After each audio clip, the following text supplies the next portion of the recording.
Welcome to the One Bloody Take movie podcast, where we go back in time several decades to browse the aisles of your local video store. I'm Paul.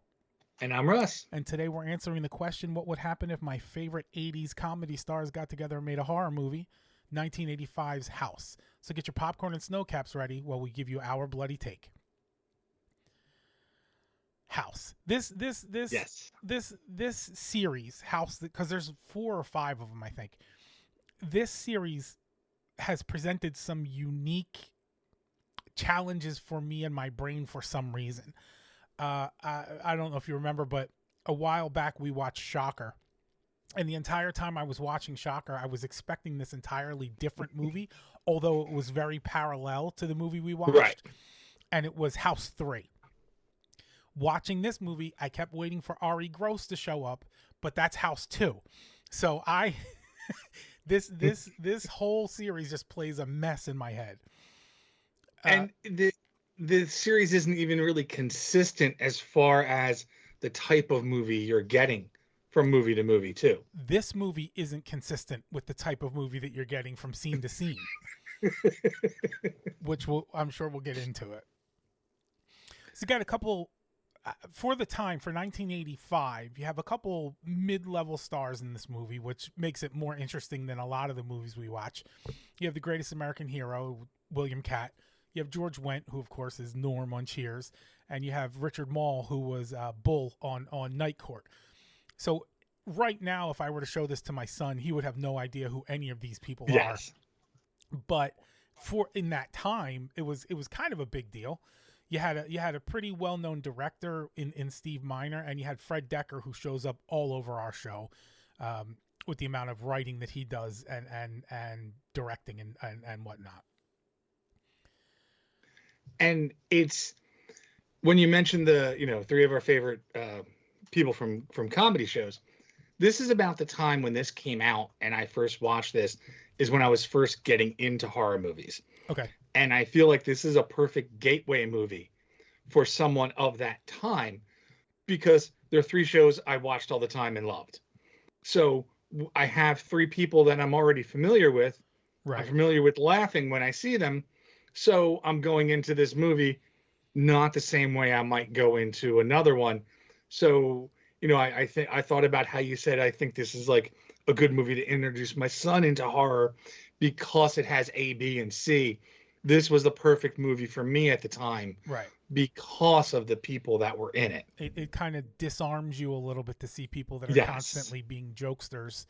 And you don't necessarily feel the tension you're supposed to feel, which I guess can be a double-edged sword. But yeah, for somebody who maybe doesn't know if they want to watch horror movies or not, this is the way to go. Like, hey, that's the guy from the end of the bar. Nothing bad's going to happen here. And then you get into it and figure out if it's for you or not. So this particular movie, House 1, is about Roger Cobb. He's a book writer, and he's getting ready to write his next book, and he's having some trouble doing it. Seems like he wants to write some sort of biography on himself. And what we learn is that his aunt was living in a very haunted house, and she kills herself at the beginning of the movie. He moves in, and then obviously whatever was haunting the house now haunts him. As far as the plot goes, it's pretty straightforward, and they stick to it for the whole movie. As far as the poster goes, I was sold on this poster. I remember seeing this poster in Blockbuster for sure, and it's such a simple poster, just a bodiless hand ringing a doorbell, a zombie hand ringing a doorbell. That was all I needed. I'm in. Nice and simple, straight to the point. Perfect. Now, I see that, and I want to know what's happening. Even though we don't get that exact scene, I don't care that it's not 100% honest with me. No. But I think it's setting the expectations as to what type of movie you're going to get. Yeah. And they deliver on that. 100%. I don't so much care for the ding dong you're dead tagline, but it's not going to stop me from picking up the movie. I feel like that sort of punny slug line was very critical for horror movies of that period of time. Like it was mandatory that you had some bad pun show up on the cover of your videotape. As far as the trailer goes, I don't remember seeing the trailer on TV, but it was a pretty straightforward trailer. It was pretty true to the movie, honest. Um, it was fine, They but did some, all I yeah. needed was the cover, and that was enough for me. I thought they did some cool animations with the house, that don't happen in the movie, but that doesn't matter. It's just, exactly what you're going to see after you watch that trailer. You're not being lied to. Yeah. So the first thing that came to mind, and it's not necessarily related to this movie, but I found it interesting in my brain. The haunted house as a character in a horror movie has really lost its appeal as I've gotten older. Like the stranger coming into your house and killing you still kind of scares me. The stranger in the woods when you're trying to camp scares me. Someone manipulating you in your dreams still kind of bothers me. Haunted house just seems it's water off a duck's back now. When I know as a kid, this was nightmare fuel that the house would be haunted. Absolute nightmare fuel. And I think that's too because I think we've seen the best we're really going to get in this type of specific movie, and I don't want to use, maybe we're more sensible now, where like I know we've discussed this before, like I don't believe in ghosts, but I'm not stupid. I won't tempt fate, right? Type of thing. But it's much more likely that you're going to cross paths with a killer than you are some ghost running amok in your attic type of thing. So it doesn't, I don't think it holds the same gravity that it used to get our imagination going and thinking of all the things that could be in, hiding under my bed when I go to sleep at night, as opposed to is the front door locked, like that. I think that's where our minds are now as we've aged. And I think that's a really good point, except that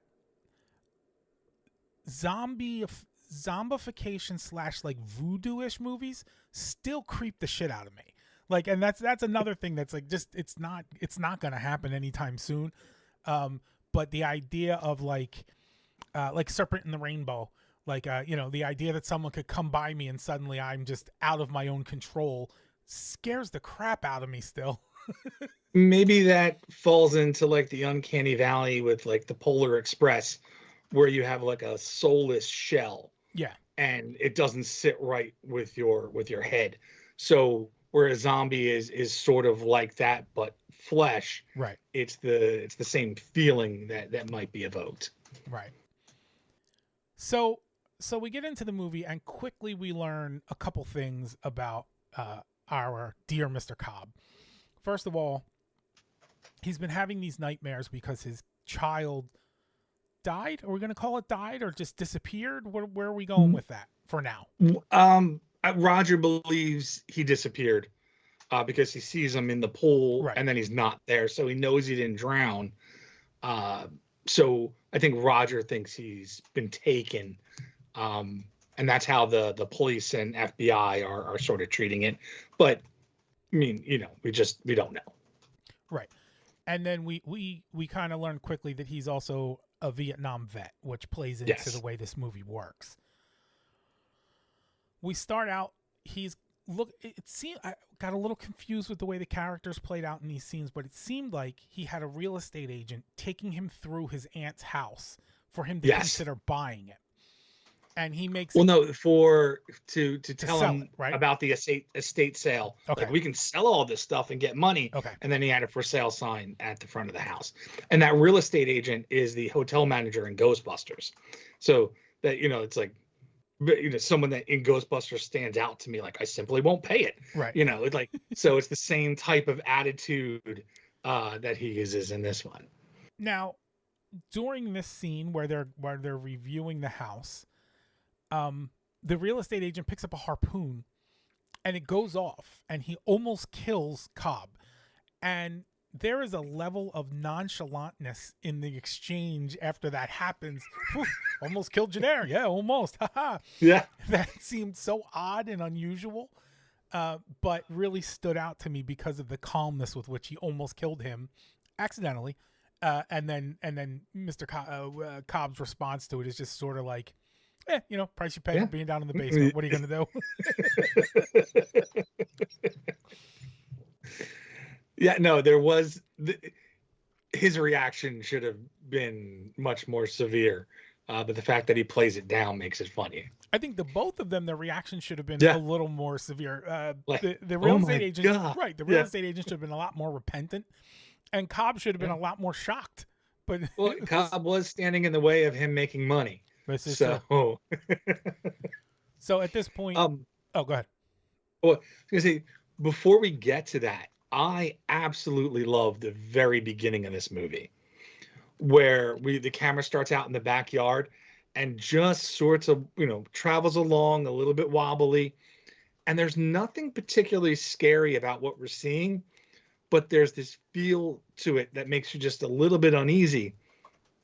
And the camera gets to the front just as the delivery boy for the groceries pulls up on his moped and hits the curb, and I'm sure they just weren't going to do that shot again, so they left that in. And the camera gets right into the kid's face, almost like it's a presence that he can't see. But once he starts walking towards the house, the camera's like, nope, and just backs up. So it's telling us a lot without saying anything. Whatever this is that's outside of the house wants nothing to do with the interior. Right. And also, at this point in time, Mrs. Hooper apparently has Instacart way before Instacart ever existed, because this kid is there to deliver the weekly groceries. And have you ever seen a bag of groceries in a movie that's in a brown paper bag that doesn't have some sort of green sticking out at the top, so we're aware that it's groceries? Either green, there was no greens, baguette. Well, that's what I was gonna say. Either greens or a baguette have to be sticking out of there, because otherwise it could be anything in there and not just like Swiss chard. Yeah, we're too stupid to understand what a brown paper bag is. Well, I mean, maybe today, if you're watching it, you'll have no idea, so it helps identify it as groceries. But surely they weren't doing that for what might happen in the future. What do you think people will think that brown bag is? I don't know. We should get something sticking out of it, so there's at least one edible product in there. Okay. Bread, vegetables. Oh, okay, yeah.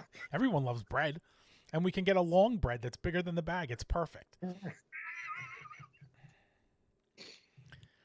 So the kid on the bike finds Mrs. Hooper hanging in her bedroom. She has killed herself. And this is what kicks it off and lets you know that we're going to have some problems during this movie. We're going to have, a whole lot of issues with this haunted house. We don't quite know that it's haunted yet, but they certainly are giving you the breadcrumbs to lead you that way.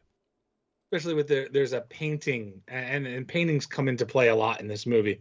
But the very first painting that we see that looks like it's significant is the kid stops and sees there's almost like somebody being tortured Hellraiser style, being suspended by either chains or ropes, and underneath of it appears to be a giant carcass of some sort. It looks like human-like, and off in the distance there's people that are looks like burning in the flames of hell.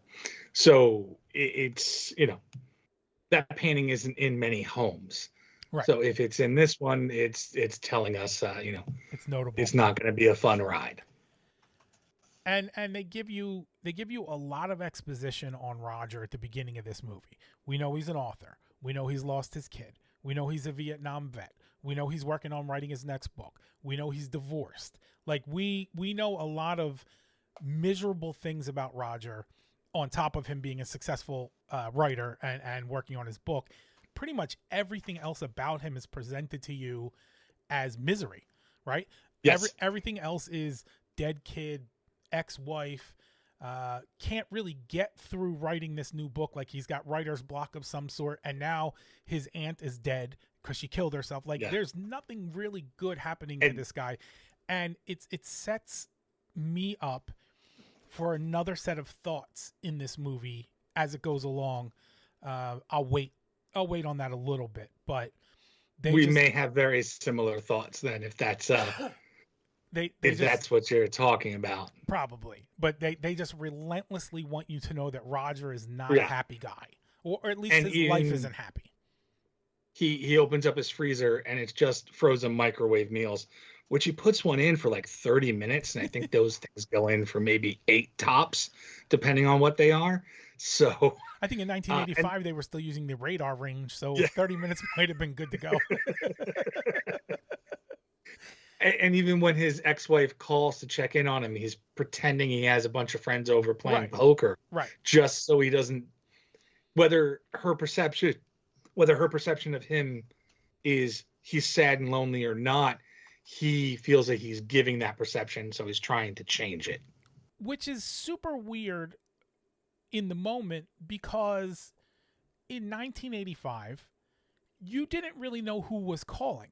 So he put that radio up and he set that scene for anyone that he was going to answer the phone for, and it just happened to be his ex-wife. Like, I don't think there was a point in time where they said, I'll call you at 8:30, and it was 8:30 and he cranked up the radio.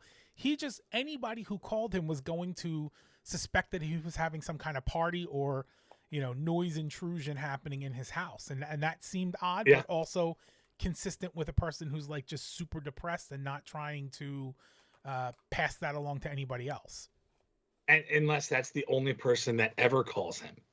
Well, this is all right. Yeah. Well, this would be another miserable thing too. Yeah. Yes. That the only person who contacts him is his ex-wife, and mostly that's about checking on him because about the kid. Right. And it can't be his aunt. No, well, she's dead. No. The way that they play this movie with the flashbacks is pretty good. It's interesting because they keep weaving in like other pieces of his life into Vietnam, even though obviously these things weren't happening even at the same time, let alone in the same place. So they're hammering home how tortured he is. I guess tortured is probably the right word. He's just relentlessly his brain is just screwing with him from the minute this movie starts. So he decides after showing the real estate agent around, he decides he's not going to sell right now. He's going to use this as an opportunity to sit in a nice quiet house and try to write his book, which I guess is a good idea. But also there were some, I don't want to say hints, but there's some points in the movie where they make it kind of clear that the aunt has been telling him for a while that the house is haunted. Like, it's not new information to him necessarily. So then you find out that your aunt hanged herself in her bedroom, and your first decision is to just go live there by yourself in secrecy. I don't know that that's the best choice. The only thing with that is he said he grew up there because his mother died. Right. So my question, like what I wasn't able to figure out, and I can only assume that it wasn't, is that the house was not haunted when Roger lived there.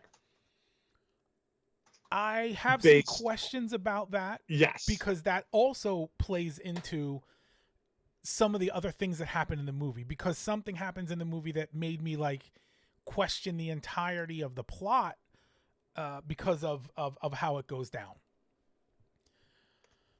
But for and even Roger also spent time there too, obviously. Yeah. As an adult, and the only weird thing I think he would have experienced would have been the disappearance of his son. And this is also right. This is the house he was at when he lost his son, right? Like, yes, like that. He's in Aunt Miss Hooper's pool, swimming around looking for his kid. Yes, in fact, I think what motivates him to go to this house is he has that dream. He has a dream where it's Vietnam. The kid. I just never pieced this together, but the kid is over a grave, and playing with his toy. So that toy is what we see Jimmy playing with right before he disappears, and then that's when Roger's like, "Yep, I'm out of here." So I think he's going there partly to write the book, but also partly because there's this connection to the house because that's the last place his son was. And maybe he feels as if he lets the house go, he'll never find his son. Which also makes sense. Yeah. But also you see when the cops are there helping to investigate the disappearance of the son, the aunt is there screaming at the top of her lungs. It's the house. The house is making you see things. Yes. The boy was never in the pool. So again, whether you believe in hauntings or not, he's been pretty well prepared for the idea that something's off about this house, whether it be his aunt and her lunacy or his missing kid. He's being something weird. Yeah. Something is off about this house. And maybe, again, living there by yourself in secrecy is not the best choice. Although, yes, at least bring a friend, I think is probably the best way to go. But right. When you don't have them, I guess you fend for yourself. Although this is also consistent with someone who's extremely depressed. Go and hide from society and don't care if you're putting yourself in the line of danger because you really don't feel like being alive anyway. So they're playing that balance through a lot of this movie. Yes, they are. So after Cobb puts on probably the greatest V-neck sweater I've ever seen in my life. If the V dipped any lower, he'd be Borat. It was a phenomenal sweater. Yeah. And I don't know why I don't own one, but I've been looking at the Goodwills in the area to see if I can find one. Roger Cobb V-neck sweater. That's right. It might be my Halloween costume. Yeah. So this is where Roger meets Ben, right? And Ben is George Wendt. Ben's the army buddy. Ben's the army buddy. Ben's Bull. Harold is George Wendt. Yeah. Ben is Bull. We learned that George and Ben were good friends during their tour of Vietnam. Yes. And they were, kind of stuck to each other's hip. And the first time we see him is when he plays a prank on George with the cigarettes in the tin. Right. And so we know that they're buds because they're playing pranks on each other with poisonous snakes. That's how you do it. So while this is happening, the swordfish, there was a mounted fish on the wall, starts moving. We get our Billy Bass. And this fight scene was pretty interesting to me. He's fighting with the fish for a little while. He sees a fish mounted to the wall that is now flopping towards him, trying to attack him, but still mounted to the wall. And he's trying to defeat the fish that's flopping towards him. And he yells at the fish, "Just stop moving so I can kill you." Oh, sure. I am so sorry, sir. I don't know why I didn't think of that. Feeling? Pardon me.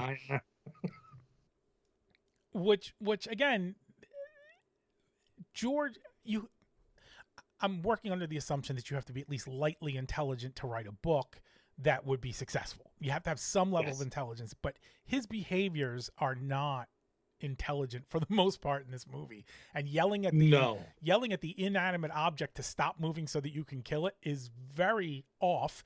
And again, another thing that, why are you in this house? Right? Even if you don't believe your aunt and you did believe your eyes that the kid was in the pool before he disappeared, now you saw the trophy fish trying to attack you. Get out. Get out. Because I think he still has the apartment. Yeah. It's not like he's moved in. All the furniture's there. Like he's sleeping in like his old kid's bed. Right. No, this is early on. Yeah. So again, we're just pouring into this. He's depressed and he wants to hide and he's willing to put up with fish attacking him from the walls just to be away from everyone else. and the harpoon gun comes in handy here from earlier. Since they showed it to us, they have to use it. And that is what he uses to oh wait, no, I'm sorry, that was my expectation. Right. He gets the shotgun. He gets a shotgun. So he kills it with a shotgun. Yeah, they already showed you the harpoon, but it fired already and he didn't reload it. So also during this, we while he's flashing back to Vietnam, we see him wake up from this flashback and we see that he's got medicine. He's on some sort of medicine for his trauma. Right. And so we're adding more to this other thing that I'm thinking about this movie while I'm watching it as an adult.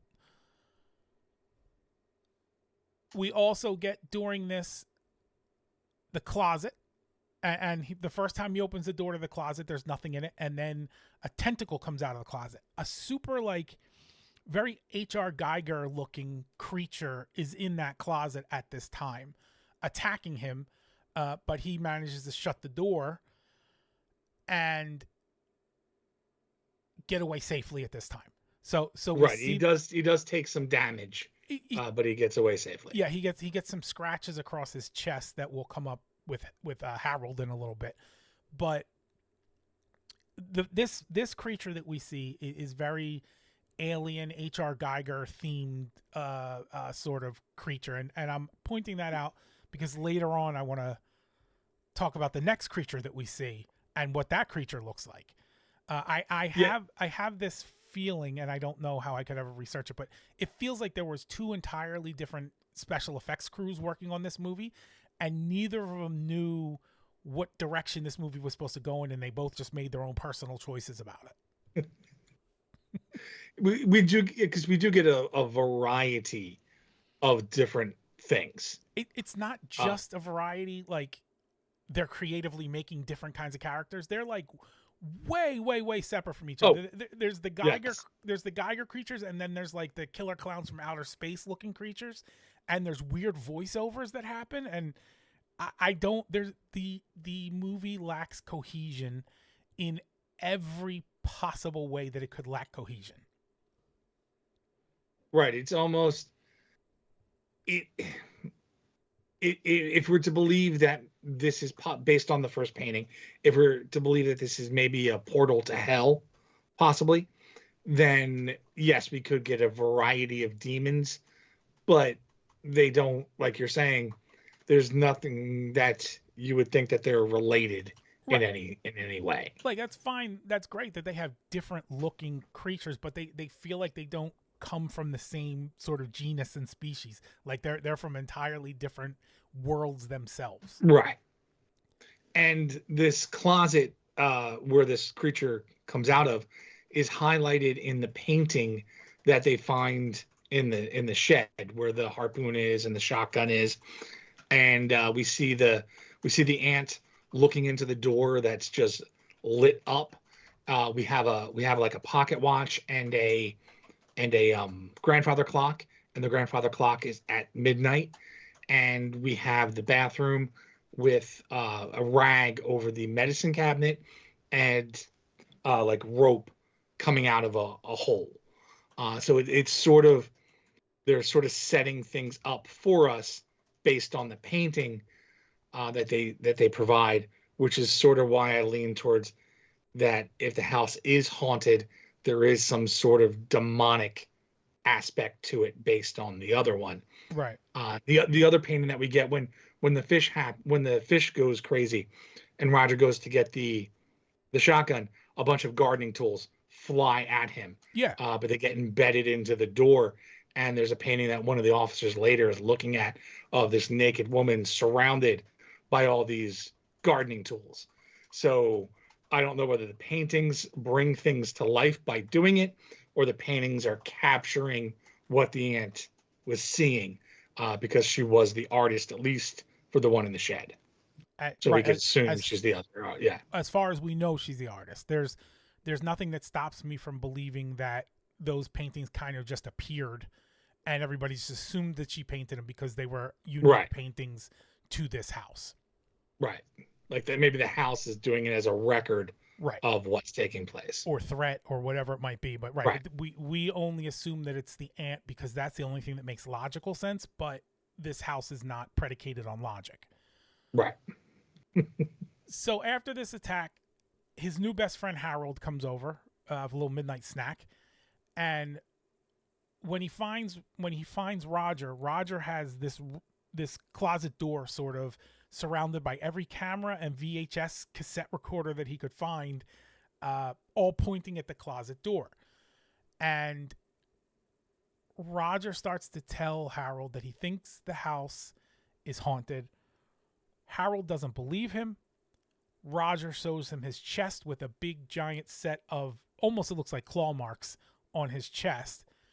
And Harold at this point is a little concerned for his own well-being, so he decides it's time to leave. He steals Roger's black book and calls Sandy, Roger's ex-wife, and says, I think your husband might need some help. You might need to come here and help him out. And Sandy says she can't because she's going to be on set.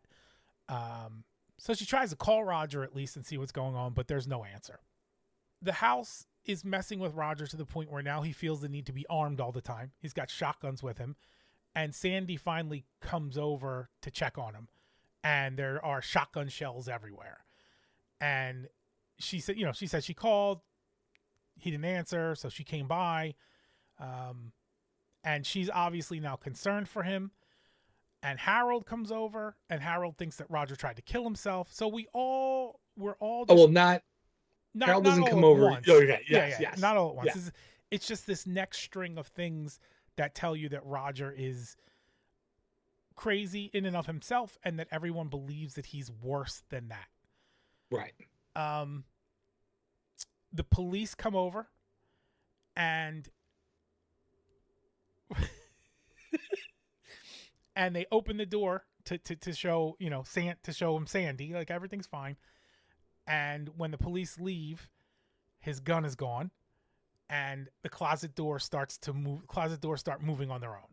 So we're signifying that there's hell inside these closets, right? Which I fully understand, but right, because the closet is where he put the body of Sandy or the creature.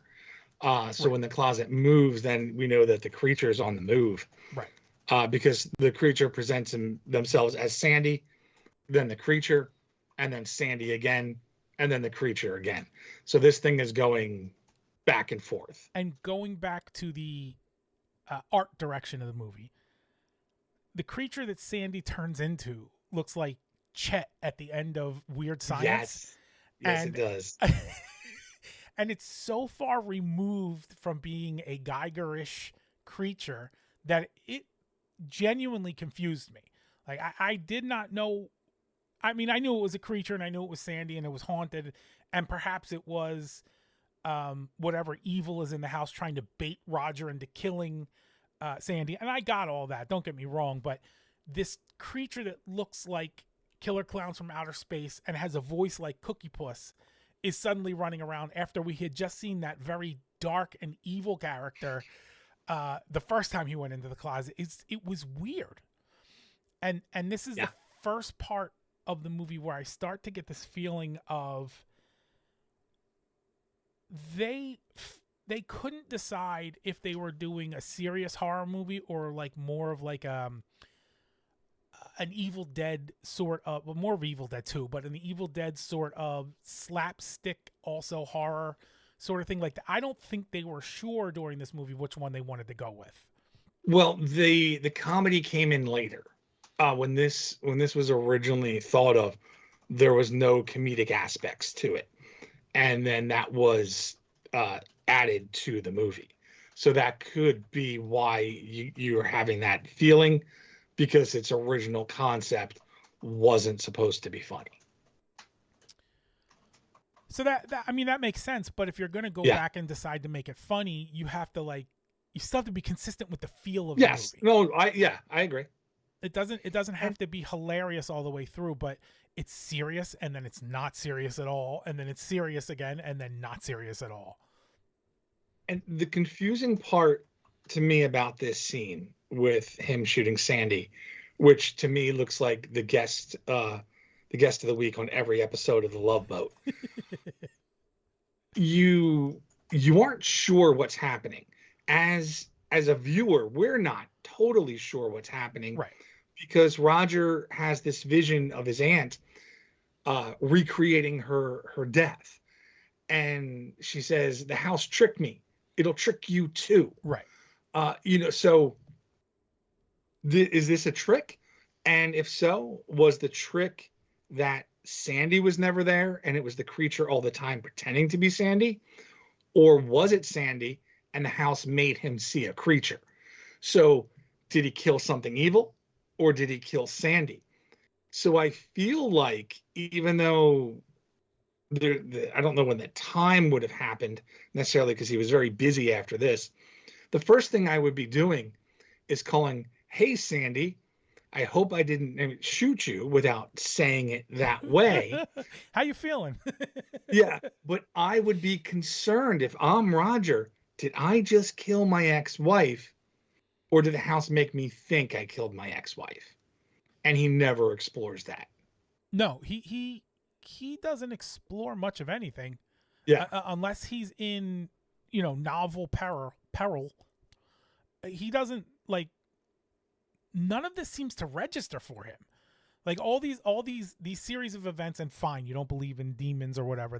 That's your thing. But like these series of events happen to him, and he never takes the time to like consider them or look into them or anything like that. It's just like an event that happens and is unrelated to the next weird evil event that happens. The fish stopped moving. Everything's fine now. Yeah. Well, let's pretend that we never fought a fish that was hanging on a wall, and let's go look in the closet. Yeah. And a tentacle comes out of the Put closet. A towel there. Yeah. That's all. Put some newspaper over the milk, and we'll be fine. Yeah.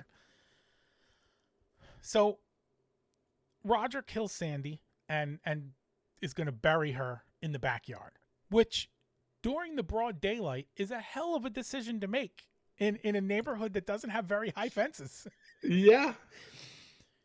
And as he's doing it, he sees Tanya, another neighbor that he had seen earlier, jogging around. She's in the swimming pool, and she explains that she, Aunt Hooper used to. I didn't catch her first name, I don't think. Oh, Elizabeth, right. Aunt Elizabeth used to let her swim in the pool, so she just continued to swim in the pool. And while they're having their conversation, we kind of see the torso that Roger was working on starts moving around again, and Roger's trying to pretend like it's not happening. And this gets back to being kind of slapsticky, where he's like trying to hide this moving body under a tarp and keep Tanya's head up the whole time and not looking at it. And it works. And then Roger goes to finish the job, and Harold's dog, right? That was Harold's dog, yes, not Roger's dog. Harold's dog digs up a hand from this demon body and runs away with it. And he is panicked by this. And I don't know why. Because here's the thing. If you went outside your house, you personally, and you saw a dog with what looked like a demon hand in their mouths, that it's an actual demon hand in their mouth would be like 53rd on the list of possibilities of what you actually saw. Must be a squeak toy, must be a rabbit. I misunderstood what prop of some type. Yeah. Like actual demon hand would be so low on the list that you don't need to worry about the dog having the hand. Just let the dog go. Don't panic because you're only drawing attention to it. And it's not like the hand has repeatedly attacked him. Right.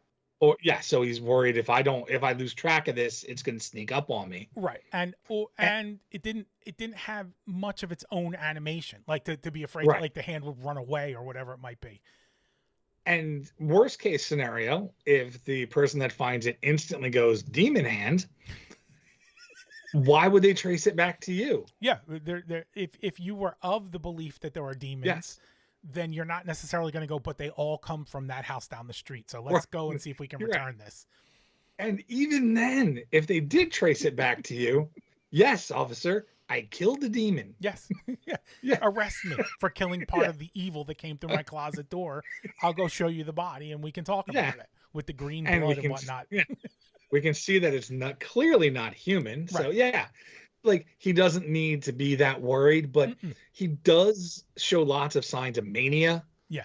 Like I saw a creature. I'm buying 10,000 cameras. Right. And even the way he's not for someone as smart as he would have to be to do what he's done, he's not smart initially when telling people what he's seen. Like he's just like, I'm going to tell you some crazy shit and you're going to believe me. And so like, he's clearly not thinking properly. And he does a lot of not thinking properly throughout the movie, in my opinion. But I would also understand why he can't think properly. I think they give you enough reasons to justify him not thinking clearly at any given Right. time. And Right. obviously they're doing that on purpose. So now Roger needs help because I guess he's decided that it's his job to rid the world of this demon house, or at least the demons in the house, I should say. So he tricks his buddy Harold into coming over. They're going to go watch a movie, but instead they're going to go hunting. But he doesn't say what for, but we all know we're hunting for ghosts. Well, he says a raccoon. Right. He says a really big raccoon. Right. Yeah. So he says the raccoon is in the closet, and I'm going to open the door at midnight, and we're going to shoot the raccoon. Now, Harold still doesn't believe that there's the demons or anything, but we hit midnight. Roger opens the door and starts to fight the creature, and Harold fires the harpoon, and it goes back, and it starts to pull Roger into the closet, which apparently now has an abyss behind it. And Harold jumps in and grabs him by the arm and you know, kind of saves him from falling into oblivion. Harold, of all the horror movies I've ever seen, as far as Harold being the character who doesn't necessarily believe what's happening and then is finally exposed to it, I think he behaved the most realistically out of any character I've really ever seen. Like, at first he doesn't really believe it, and then he sees the wounds, so he thinks the guy might be a little off his rocker, and then he actually sees it, and then he still wants to stay and kind of help, but he's also drinking and just totally confused about what has happened, which I believe is like a lot of these movies, they'll see it and then it'll be like, okay, let's get arms and let's go do this. And he's just like, I don't know what the fuck just happened, but I need to help out, and I don't know that I'm capable of helping out because I don't know what this is. And it even takes him a moment to shoot the harpoon. Yeah. You see the realization on him, like, oh no, this is real. Yeah. And like you said, he was drinking when Roger escapes, being sucked into that world. He sees that door just like that was in that painting. And when he comes out, Harold's waiting for him, and he's almost finished off an entire bottle of Jack. Right. So, and I think at the most 6 hours have passed. Right. So like he went at that bottle hard. Yeah. But also, like I said, but he stayed. Yes, he stayed. So he was concerned and scared and confused, but he did still want to hang out and make sure Roger was okay. And like I said, I think that's the exact right normal reaction to all of this that he's experienced in the last 24 hours. And don't tell anybody. Oh yeah, no. No, because then you're just going to be, well, I thought Roger was crazy. People are just going to think I'm crazy too. Yeah. So while Roger is getting sort of sucked into the abyss while they're still fighting this off, he basically gets taken back to Vietnam, and he's getting another flashback, and he's with Big Ben again, and Ben is wounded and hurt, and Roger's trying to tend to him, and in this moment, Ben has decided that he's wounded beyond repair, and it would be best if Roger just killed him in this moment and ended his suffering. Which I can't imagine being a real thing when you're at war, but also that's got to be an insane moment in a person's life. Right. Ben asks him a couple times. Roger pulls out his knife, and Roger just can't follow through with it. He can't kill his friend, so he goes to get help. But as soon as he gets away in this little nightmarish scene, enemy troops come and take Ben away, and Ben swears revenge on Roger for this, which is an insane thought process, but it's his nightmares, so what are we going to say about them? And especially so instantly. It's not like we get shots of him being tortured over the span of a few weeks, and his resentment grows. I'll get you for this what? I don't know what. Yeah. Yes. So Roger finally comes back. Harold is pretty much in the bag, and Roger's looking around to look at the paintings, and while he's looking at the painting that's in the shed, there's a cloth that he pulls off of a medicine cabinet that his son is trapped in there. We see Jimmy is trapped in there. So Roger goes over and tries to open it, but it doesn't act like the way the closet doors have acted to have portals behind him. I guess he's hoping he can pull his son out of there. So he smashes the glass on the cabinet, and now we see the portal. So now he wants to try to save his son. But once he smashes it open, there's a bunch of creatures there waiting to kind of pull him in. But he breaks out, cuts him up a little bit, and gets away. And he can hear his son. So what Roger's going to do now is rappel into the portal and save his son, obviously, and just climb up a rope and leave, which clearly the demons are more than willing to let him do. But he does have a shotgun and his flashlight, so it should be fine. As he gets down there, he's hanging, swinging from this rope, and we see this animated creature that looks, I'm assuming that was stop motion animation. I have to imagine.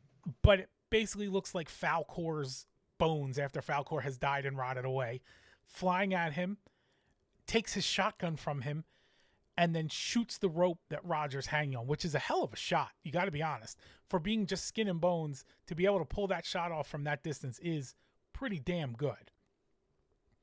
And this is the second time the enemy has had the shotgun. Yeah. And not been able to kill him. To not finish him off. Well, I think yes. I think that shooting the rope was this demon's plan. Like, I don't think he missed. I think he hit exactly what he was planning to hit. Oh, I agree. But if the goal is to kill Roger, he could just kill him. Well, sure. So you're right. And I think all of this comes to a head later. There's more torment than just the desire to kill. So as Roger's falling, he winds up in water because obviously there's water at the bottom of the portal. Maybe a septic tank or something of that nature.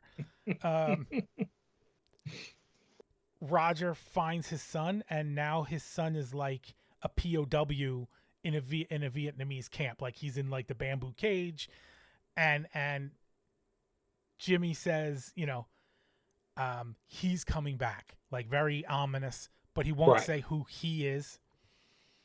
Roger gets his son out of there. So now the movie should be over. He freed his son. We're good. They go back in the water, and they're in the swimming pool now. So this is where we're tying back the beginning of Jimmy disappearing. There's a portal under the pool, in the pool, whatever it is. And that's what sucked him in the first place. And now we're using it to escape. So huzzah.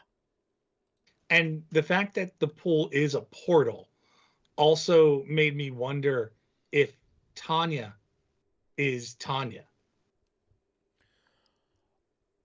Well, so I have some questions about that, and I hear what you're saying. Right. But it's kind of been demonstrated that the portal isn't always the portal. The portal can sometimes just not be there at all. So while I understand what you're asking, and it's a relevant question, it doesn't necessarily have to be, because so far, the only people we're positive have been affected by these demons in the portal are all related to Roger. Right. And Tanya is not. Yes, but just like with his wife, like, is he seeing what he's seeing? Right. Is he type of thing. Right. Or are they tricking him? That's fair. Yes. That's fair. Like, not that I believe that, but I was thinking, like, can this be a setup for later type of thing? Like Tanya's going to like take the face off and then be the evil demon. I gotcha. He wants her out of there because like we discussed with the corpse, and she's like, no, it's okay. I understand. I like a man who works hard.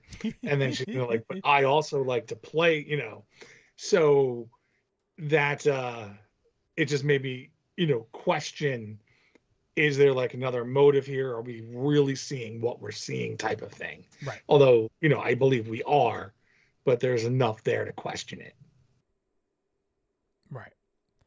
So they get back to the house, and now they're fighting almost zombie, but decaying Big Ben. And we're given the explanation that this is Ben's revenge. Or, yeah, this is Ben's revenge. This is how he's Right. executing his revenge on Roger. And so now they're going to fight, and they fight for a while. And Roger goes to go in the kitchen to hide, as they're running away. He opens the kitchen door, and now the house is just on a cliff, and there's just a giant drop down to like the rocky shores. Roger falls, but he's hanging on with just his hands. And Ben does the old step on the fingers thing to try to get him to fall off the cliff. Roger takes his belt and hooks Ben and yanks him over with his one, free hand.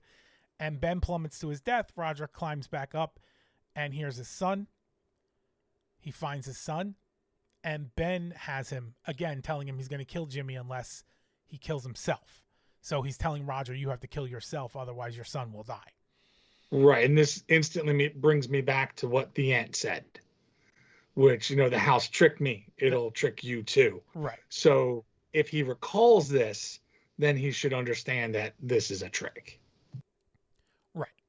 But he has not recalled anything in this movie, as we discussed before. No. I don't think that line. I don't think that line impacted him the way it should have. So something changes in this scene because we have Ben holding a knife to Jimmy's neck, and Roger just kind of reaches out to help out, and Ben cuts Roger's hand off with the knife. But then it grows back. Like, we're not really given any context on how this happens, but apparently Roger has no problem respawning his hand. And then Roger says, I'm not afraid anymore, and that he beat him. And Ben says, don't make me mad or I'll kill Jimmy. Roger tells Ben, you can't hurt me anymore. And right. And Roger takes his son and takes the knife.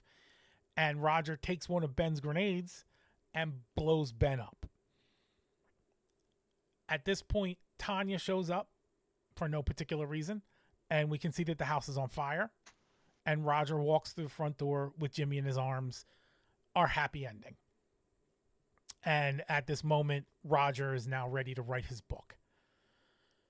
And that's the end of the movie. Yeah. And it's not a bad movie, but so what I'm sure we're about to discuss here is, did this happen? Exactly. Did this happen? Did this happen, or is this Roger's mind, or Roger working with his mind?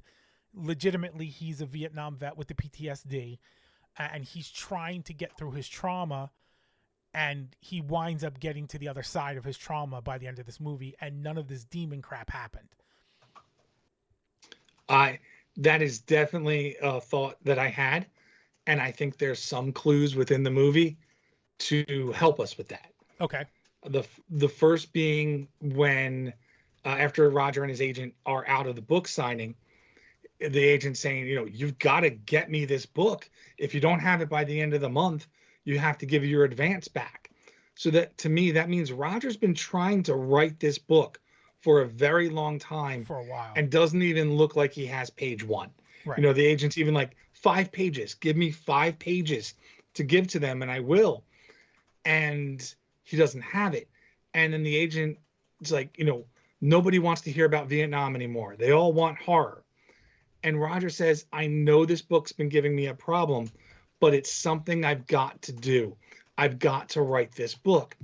And at the beginning of the movie, those words don't have that much of an impact. But then at the end, when we see Roger not being able to kill Ben and knowing what happened to Ben afterwards because he was unable to kill it, not only is he dealing with guilt, that maybe he could have stopped his friend from dying to begin with, but he also could have killed him and saved him from so much pain. So that has to sit with you. And if you don't work through that, bad things can happen, which is why he could be on that medication. And then we know that the medication, he's not taking it like he should, because as he's about to take it, the garden tools hit the wall and distract him, or hit the door, and he spills them all into the sink. So it's kind of telling us that maybe he's off his meds. So once Roger realizes that, Ben doesn't have this power over him is when Ben cuts his hand off, and the action should hurt him, but he realizes it doesn't. And Ben even looks surprised by that. Like there's this reaction to it. So Roger knowing this can't hurt me means he's forgiving himself for the actions that he took part in that led to Ben's pain. Right. He's either forgiving himself, or at least he's making peace with it in some manner. Yeah. Yes. So, there's also, well, go ahead. No. I want all of your information. Go ahead. There's something else that doesn't make sense to me in this movie. So I think we're going to the same place here. Roger meets Harold. Okay. And we've established Roger's fans are like super fan type of, I'm obsessed with what you do type of thing. Right. Based on the book signing. And when Harold realizes that this is Roger Cobb, he's like, oh, can you sign my book? And he takes it out of his pocket and it's just in pieces. So this is the type of fan that is carrying around loose pages of this author's book with him in the hopes that he'll bump into. Yes. Yeah. So the first thing is, one, you think he would recognize him right away. Two, he would know that Roger Cobb grew up in this house. The house I live next to is where Roger Cobb was as a child.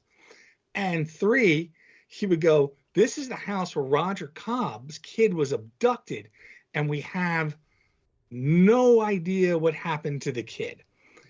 To put this in comparison, this would be like if the biggest fan of Cream lived in an apartment complex on the first floor, not knowing Eric Clapton lived 52 floors directly above them. Like it doesn't make sense. They would know on one particular day, but yes, you would. So Roger seems to be lonely, and the only people that want to interact with him are his fans, which he does not like. Right. So he almost feels like he's not worthy of any praise because he knows he's done awful things. Which again leans into the depression of it all. Yes. So I don't even think Harold is real, because Harold would know all of these things. Yeah. So basically, I think Roger can't write this book because he's suppressed things about his experience in Vietnam. Just like we don't know what happened instantly. We only get little bits and pieces that are being unlocked. And it's not until the end when Roger unlocks the core memory about this is what happened. I didn't kill Ben, and now I'm living with that guilt. And the house too seems to know everything about Roger. The aunt tells him this. The house knows everything about you. It knows that his ex-wife called when he never picked up the phone. How would that happen? Like there shouldn't be anything that shouldn't be possible. Like I don't think demons, can identify a call coming in type of thing. So why does the house know everything about him? Because he is the house. He is the torment that is surrounding him. So who better to know it than him himself? It would be my thoughts here. So I'm with all of that. And then an even bigger thing to me is that at some point in the final act of this movie, we kind of get we get the explanation that Big Ben has been responsible for all of this. And all of this is about getting his revenge on Roger for not having killed him. That means at some point, Big Ben was just torturing his aunt for years on end until she killed herself, which would then set up Roger to move in. And if Big Ben had the capability of haunting somewhere, why would he just not haunt Roger's house in the first place? Why go through all of this other minutia just to get them to this house Right. and spend all that time torturing his aunt before you even get to the main course. Like that part to me, that threw me completely over to the he's dreaming all this up in his head, especially that you mentioned that his agent says, you know, they all want horror now, and so all of a sudden he has this horror movie in his head playing out. But I think ultimately they do it on purpose, but I think it makes as much sense to say that this never happened as it does to say that this all happened, the way that the movie plays out. Right, and especially like once Ben's defeated, Roger's better. Yeah. Once, you know, like you can't hurt me anymore. Right. He's forgiving himself, and everything is released, and he has his son back. Right. He survived whatever the mental torture of the PTSD was, and he's better able to cope with it now. So now he's a better person in reality versus this, you know, demonic house he was living in. So if we just say, okay, the house is haunted. Okay. Do you think that is actually Ben? No, I am going to work under the assumption that the house presents you with the thing that makes you most, you know, depressed. Because because there's nothing about the Vietnam subplot or the Big Ben plot that you could do to the aunt that would make her want to kill herself. Like if Big Ben shows up to the aunt and goes, your nephew never killed me like he was supposed to. Okay, great. I mean, I'm sorry for that, but I'm not going to hang myself from the rafters because of it. So she had to have seen something that would make it important to her or you know, relevant to her to hang herself. So go ahead. I'm of the opinion that the house is capable of knowing you and presenting the thing to you that it could con you with the best personally. Exactly, because the aunt knows where Jimmy is. Right. The aunt knows that Jimmy is in there, and we saw what the house tried to do to Roger was kill yourself or I'll kill Jimmy. So that's where she was tricked. Right. I imagine that whatever her fear was, that was holding Jimmy, and it said kill yourself or I kill him. And then she realizes the house can't actually hurt me. It can scare me. It can make me see things. It can make me believe things, but it can't hurt me, because the house, when we had that goblin-like creature that was his wife, she does pull the trigger, but there's no bullets in it. So was she able to pull that trigger because there were no bullets in it, and they wanted to scare them? Because the first thing, like, it sneaks up on them from behind. So the house is very good at setting traps. With, you know, he leading Roger to certain places. It could have just shot him when he walked through the door, but it doesn't. It hits him in the back of the head with the butt of the gun. And then that flying demon doesn't shoot Roger. It shoots the rope. So it's like it has to psychologically torment its victim into killing itself, because it can't actually harm anyone, which then contradicts the fact that Roger has scratches on his chest from that one encounter in the closet, and that's why Ben can't chop off his hand, because the house itself can't hurt you. And to your point with the last thing, you know, is this actually happening? What makes this house special? This house is definitely calling out to Roger, trying to trap Roger into staying there. One, by taking the son, killing the aunt, so now Roger can move in, and putting that thought or that dream in his head, if it has that ability to be like, oh no, I need to go back to the house. I think my kid's there, type of thing. So the house is calling out to Roger, in my opinion, to be there through its you know, various actions. But then I question, why does the haunting start all of a sudden? Because Roger doesn't seem to have any recollection or any discussion of the house always being haunted. Roger only becomes aware that there's something maybe going on when his son disappears, but he doesn't realize that until much later. But the aunt, when the son is taken, is like, hey, the house is haunted. But Roger doesn't seem to remember it or talk about it. Well, that's a good point. But I guess in that moment where your son is abducted in some manner, you're probably not thinking clearly when your aunt tells you the house tricked you. It's not real. And it's like, all right, Aunt, Aunt Elizabeth, I need you to be quiet because I'm looking for my son. Yeah. And then, of course, there's always the third possibility in all of this, which is just he was good at writing books, and this is the story that he wrote, and none of this is real in any capacity. Like, he just took a character and wrote a story, and we enjoyed watching the story play out once he got on a roll. So not only did he get to tell his story about Vietnam, he got the horror book, which the publishers want. Which the agent told him he needs to do. Yes. Done. He did it. He got the whole thing wrapped up. Once the agent gave him the horror prompt, he was like, okay, I got this idea because I've been having these nightmares about when I was, in Vietnam, and I'm just going to play with that. So they end it vague enough that you can have all three of these endings, but at the same time, it's one of those things where, like, we may be giving them too much credit and thinking through this too detail oriented for a bunch of people who couldn't even decide if they wanted, blobs as characters or H.R. Geiger creatures as characters. I guarantee you 99% of the things that we think they're trying to say, nope, I just wrote it.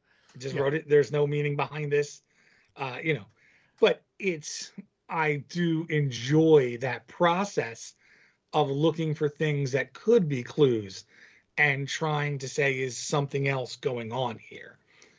Which, I think the fact that a movie can be, as old as it is and still be able to make you think and discuss it is a good sign. Yeah, but I struggle with whether it's my creativity that's doing that, my own creativity, or because I feel like a lot of these, if we ever had the opportunity to interview a lot of these directors and or writers, it would go something along the lines of, to be honest with you, we were drunk one weekend and I don't even remember writing half of this, but the studio gave us $1 million and we took it to make the movie. Like I think when Fred Dekker writes, he's a decent writer and he writes you a good plot. But a lot of this stuff that we look at and are like, oh, this is like 15 levels of depth. And Fred's just like, oh, I don't know, that was the weed I was on at the time. Yeah. It's like we were eating rotisserie chicken. Yeah, exactly. Well, I had food poisoning from some Chinese food that I ate earlier, and I was seeing colors, and this is what I wrote. I didn't even know it was there until 3 weeks later when I booted up the computer, and there was an extra disc sitting on the desk. And we're over here like, oh, these guys are just psychologically brilliant in the way that they're exploiting his PTSD. And no. And maybe not so much with this, but so many other movies that we talk about, they you have a month to write it and a month to film it, right? And that's it. So there is no time for nuance. Mm-mm. There is no ability to, like, hey, if you actually look in the corner over here, there's a clue that'll tell you what the character's true motive. No, it's we're looking into this more than anyone ever did when creating it. Oh, absolutely. Yeah, because like they're not, and not that he's the greatest, but they're not M. Night Shyamalan putting a red doorknob that when you go back the fifth time to watch, you're like, oh, it's red because that means that. No, not at all. It was just a bunch of guys going, how do we get Leanna Quigley's breasts on the screen? I got an idea. Yeah. Or basically like the last season of Stranger Things, where there's a whole bunch of hints and clues and none of it matters. No, none of it matters. We're just going to make it up as we go. It wasn't hints and clues. It was just things that were happening in the background while we were filming. Yes. You morons out there put meaning to it. Yeah. We went, sure, why not? And we didn't follow through on any of it. Nope. So we were never planning to. We didn't even realize it was happening until you said it. So how do you survive this first you have to pick what this is, right? How do you survive this if this is a haunted house? How do you survive this if this is just your mental disorders? And how do you survive this if you're just an artist, a writer writing a book? Based on how I believe these demons behave, whether they are actual demons or they're his own, he just had to forgive himself. So the sooner you forgive yourself for what's creating your own personal demons, you'll realize that the actual demons can't hurt you, which is a weird statement to make. But if we're accepting that the ghosts are real, then that's what you have to do in this movie. I think that's the only thing that you can do in this movie. Yeah, I think in the long run, had this movie been written in another era, this would just be an hour and a half advertisement for Better Health. Yeah. Don't want this happening to you? Text us and we can talk you through your problems, and that would be it. Are you seeing your dead son everywhere? Like side effects may include giant claw marks on your chest. A dog with a hand running through your neighborhood. Monsters in closets. What we typically say in this is just leave, just get out. Yeah. Don't be there. But in this particular case, he can't because of his son. So he knows that the son is a connection, the house is a connection to getting his son back. And he's seeing enough clues to at least suggest that there may be a chance for that. And the annoying thing about that is it took whatever period of time it was from when the kid died to when he got a divorce to when his aunt died for him to come back and start looking into it again.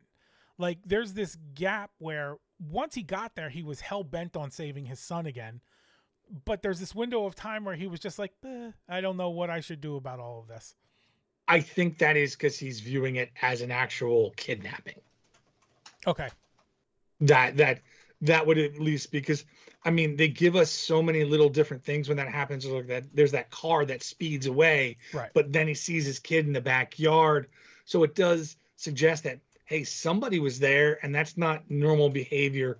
Now it is if I look out the window for cars to be doing 45 down a residential, but there's just this. There was enough there for him to think that his son was still alive and taken, even though it makes no sense that he saw him in the pool. Okay. All right. I got you. So if you're Big Ben and you are working on getting revenge on Roger, what do you do differently than the Big Ben that we saw in this movie? His fatal move was cutting off the hand. Once he cut off the hand, Roger became self-aware or aware of the situation and that it can't actually hurt him, because the aunt tells, the aunt wasn't murdered. She killed herself. And now he's being told to kill himself. And then he realizes, hey, you can't actually hurt me. I have to be the one to hurt me. Doesn't vocalize that, but I'm sure that's where he arrived. And then that's when Roger's like, nope, we're good here. Taking my kid back. There's nothing you can do about it. So does Ben know that? I don't think he does.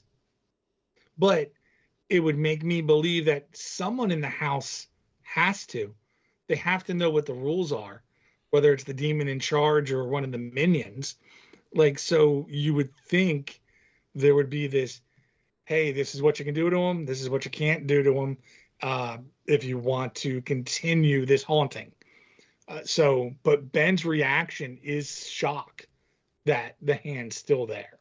And right. Then he goes from a dominant position to looking very, very worried. Right.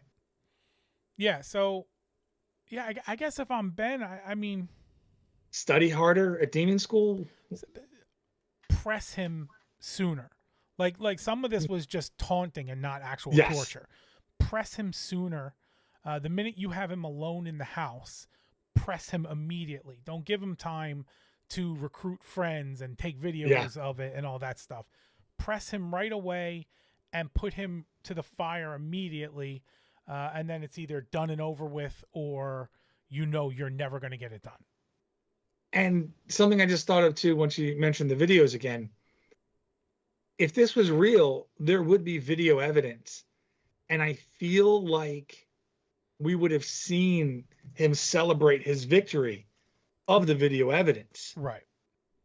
So it can't capture what's not taking place unless he just wants to show everyone him yelling in a closet.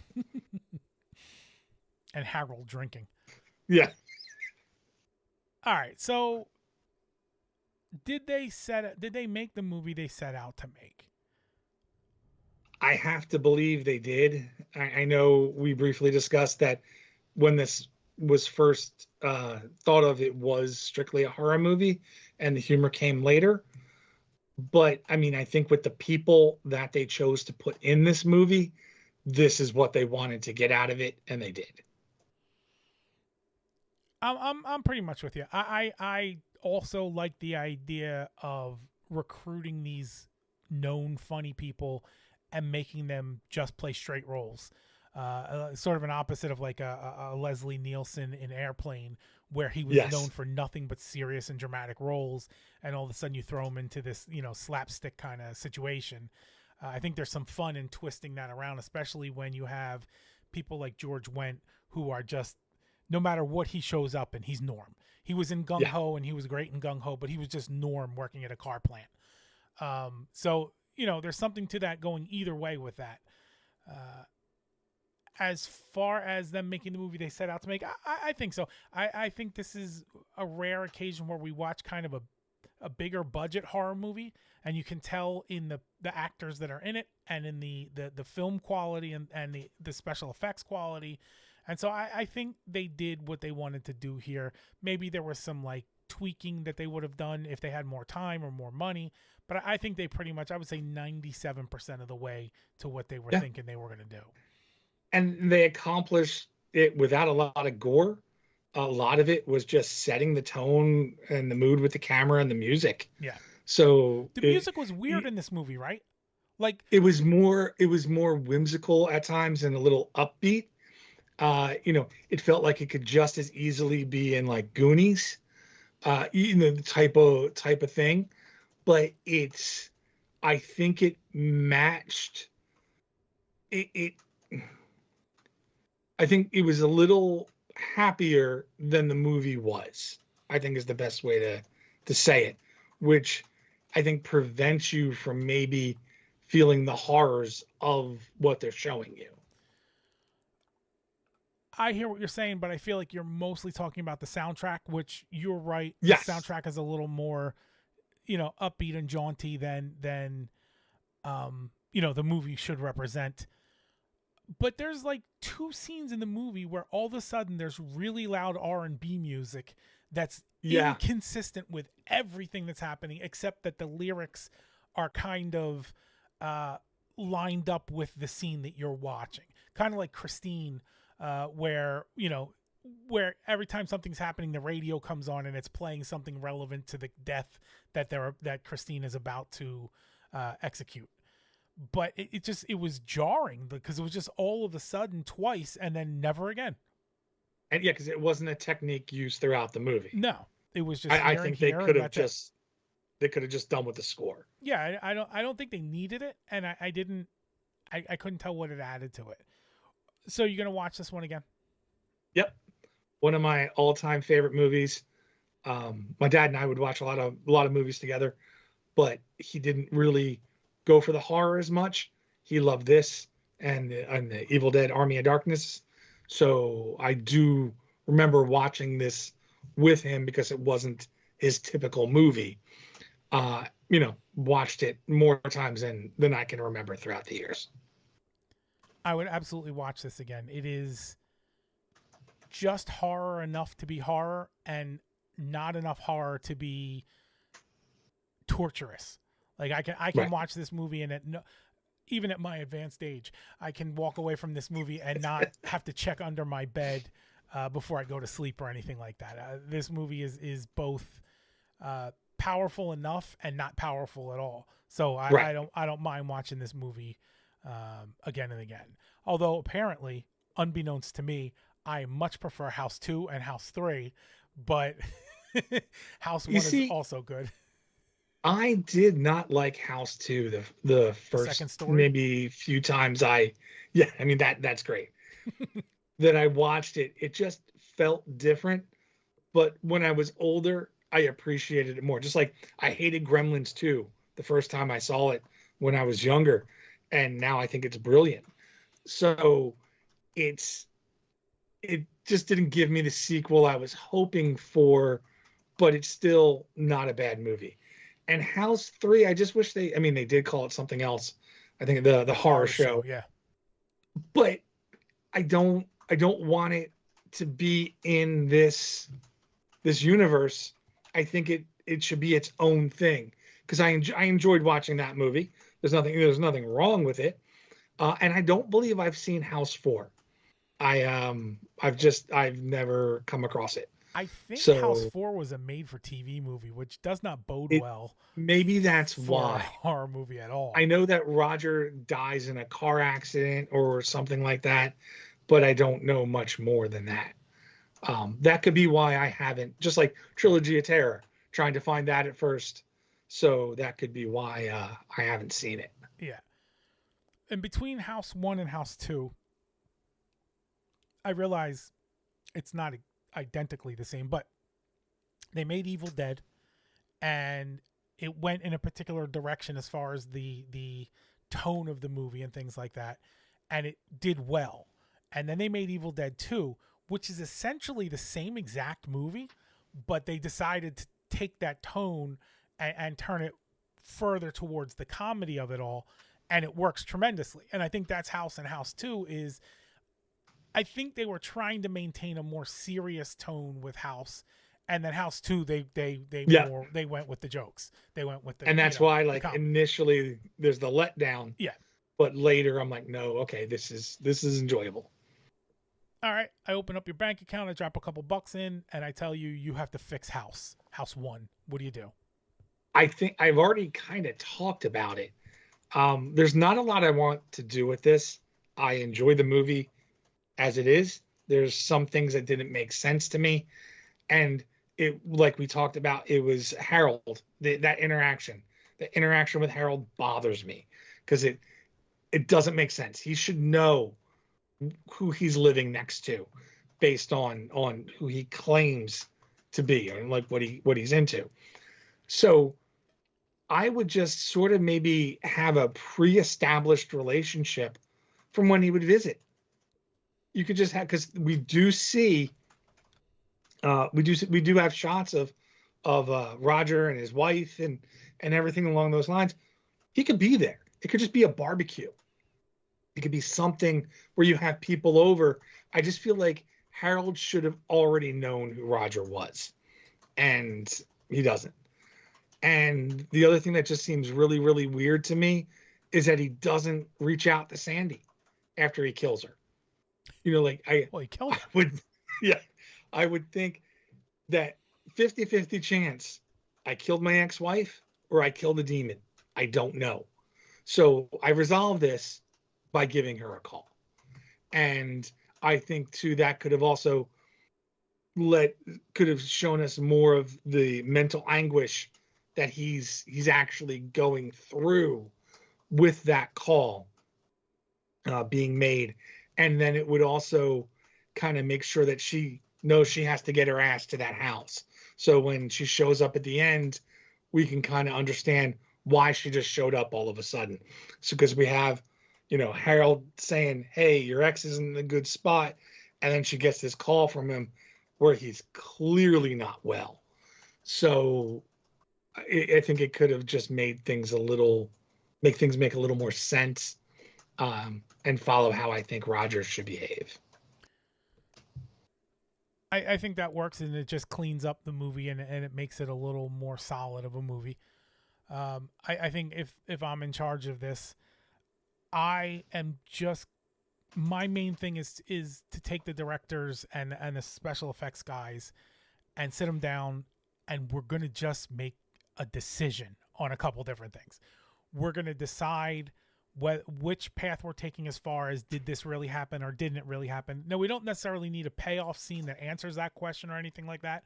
Right. But we're going to pick a lane one way or the other in that regard. And then we're going to talk about, is this a serious movie or is this a slapstick comedy kind of movie? And then once we make that decision, then our FX team is going to decide whether we need killer clowns from outer space or H.R. Geiger monsters with tentacles. And shore the movie up into one consistent path instead of, oh, we think it's a funny movie. No, wait, it's not a funny movie. Oh, we think it's a very graphic horror movie. No, it's a goofy little movie with fat creatures running around in backyards and stuff. And I think I don't think it matters which choices they make for the way the movie can go. Just make that set of choices and stick to them. And make the movie a little more consistent, and then it just becomes that much better, because there's not a point in time where you're questioning the decisions of the artists instead of questioning the decisions of the person in the movie. Like, I don't mind when we sit and watch horror movies and we're like, why did that guy make that choice to pick up that gun at that time? Okay, fine, that's supposed to happen in these sort of movies. But sitting there going, why did the director decide that right now we were going to suddenly tell jokes is really poor performance for the movie. Like, it breaks any kind of reality that you're trying to put yourself into. So just give me like I said, it doesn't have to be a payoff at the end that answers the question, was this real? Was it not real? Right. But you can tell during the movie there are points where they haven't made that decision themselves. And so certain things happen that could lean either way, and then certain things happen that couldn't. Like, this has to have been this way, and this has to have been this way. It couldn't have been the other one. So straighten those things out, and this is a pretty solid, almost close to perfect movie, to be honest. Yeah. If you clean up that little bit. Well, that was our bloody take on House. If you have a bloody take on House or any other movie, you can find us on the socials: Instagram, Facebook, Tumblr, Blue Sky, and Twitter. It's One Bloody Take, all one word. We're also on TikTok, _bloody_take.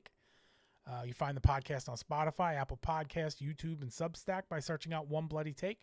We put out a new episode every Wednesday. Join us next week as we discuss 2025's The Hermit. I'm Paul. And I'm Russ. And thanks for listening to our Bloody Take.